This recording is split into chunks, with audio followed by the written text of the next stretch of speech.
Hello लोगोफोर, welcome to my YouTube channel SRB Creation.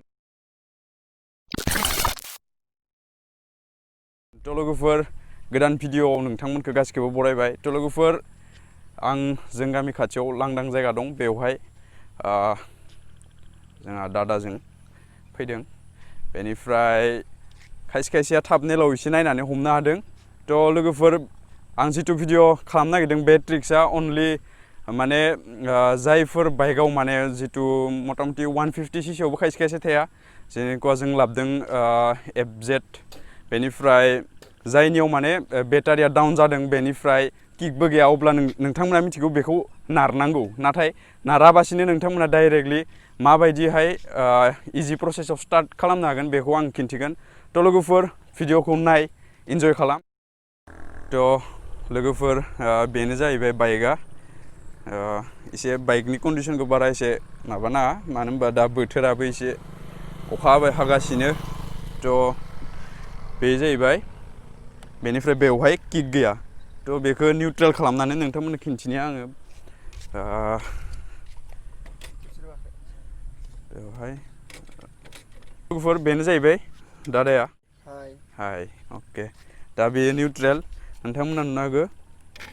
बे जाहैबाय नै बेटारि डाउन।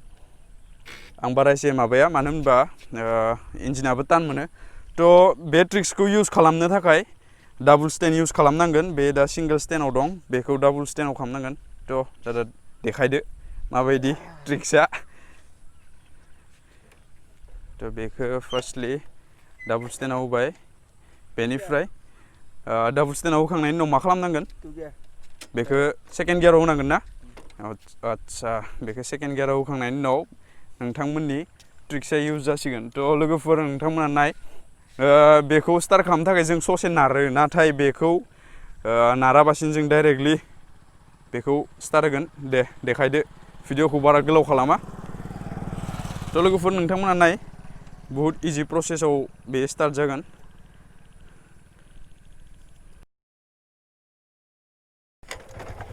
नुबाय लोगोफोर, इजिलि स्टार्ट जालांबाय बेयो एकदम।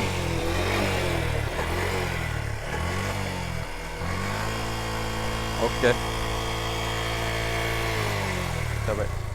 थ' लोगोफोर नोंथांमोना नुबाय माबायदि बुहुत इजि प्रसेसआवनो बेयो स्टार्ट जाबाय। मानो होनबा बेखौ स्टार्ट खालामनो जोङो ससे नारनांगौ। बेटारि डाउन जायोबा, सेल्फ जायाबा, किक गैयाबा बेखौ जों नारनो गोनां जायो। नाथाय नोंथांमोना नुदों बेखौ जास्ट डाबल स्टेनाव होनानै एसे साखाखौ फिदिंना होबानो बे स्टार्ट जायो। थ' लोगोफोर डाइरेक्टलि न'आव लोगो मोनसिगोन। बाय बाय बाय बाय।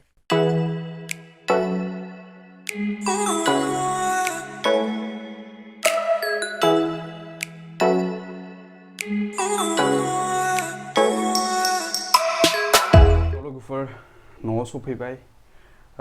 दिनै भिडिअ'आ बेखिनियानो। थ' लोगोफोर भिडिअ'आ जुदि नोंथांमोननि थाखाय हेल्पफुल जादोंबा प्लिज मोनसे लाइक खालाम, कमेन्ट खालाम, शेयार खालाम, लोगोसे चेनेलाव गोदानबा साबस्क्राइब खालाम दाबाव। बे ट्रिक्सखौ आंबो मिथियामोन, बेनिफ्राय दादाया खिन्थिनाय लोगो लोगो आं सानबाय बेखौ भिडिअ' खालामनि। बेनिफ्राय आंबो रोंबाय आरो बेखौ आं भिडिअ' खालामनानै होबाय। ओमफ्राय जायफोरनि थाखाय हेल्पफुल जादों थ' बिसोर नायबानो जाबाय। ओमफ्राय जाय मिथिखागौमोन स्किप खालामबानो जाबाय। थ' लोगोफोर दिनै भिडिअ' बेखिनियानो। Thanks for watching. Next video' नुगोन। बाय बाय।